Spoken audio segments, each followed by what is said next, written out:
بسم اللہ الرحمن الرحیم۔ السلام علیکم۔ 9ویں جماعت کی اردو اور اسلامیات پنجاب بورڈ کے نوٹس PDF میں خریدنے کے لیے رابطہ کریں۔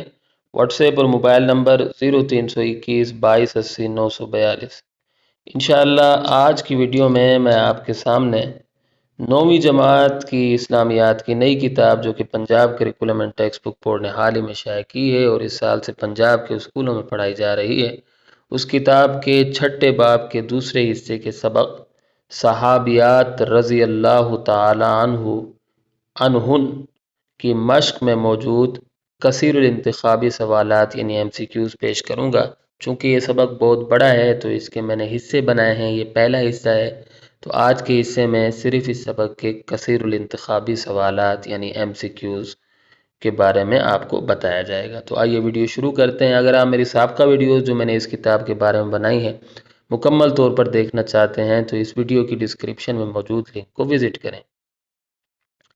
نمبر 1، حضرت شفا رضی اللہ تعالی عنہا کے والد کا نام ہے عبداللہ۔ نمبر 2، حضرت شفا رضی اللہ تعالی عنہا سے مروی احادیث کی تعداد ہے 12۔ نمبر 3، غزوات کے دوران میں زخمیوں کی مرہم پٹی کرتی تھیں حضرت ام عطیہ رضی اللہ تعالی عنہا۔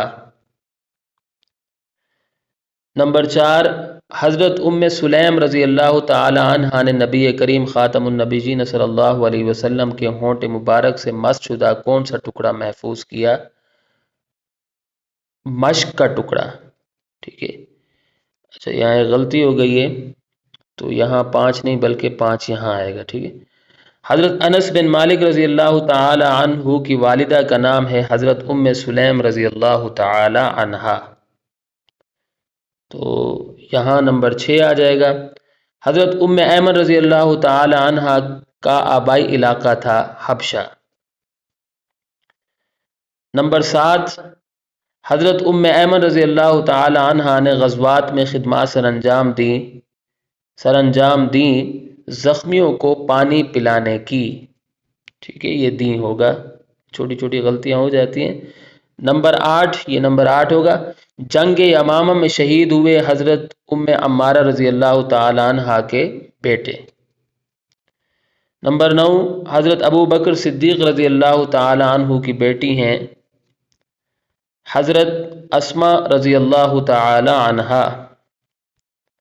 نمبر 10، حضرت اسماء رضی اللہ تعالی عنہا کے بیٹے کا نام ہے حضرت عبداللہ بن زبیر رضی اللہ تعالی عنہما۔ تو یہاں آ کر ہماری ویڈیو اختتام کو پہنچتی ہے۔ چھوٹی چھوٹی غلطیوں پر میں آپ سے معذرت خواہ ہوں۔ اگر آپ PDF خریدیں گے تو اس میں یہ غلطیاں نہیں ہوں گی انشاءاللہ، اور اگلی ویڈیو تک کے لیے مجھے اجازت دیں۔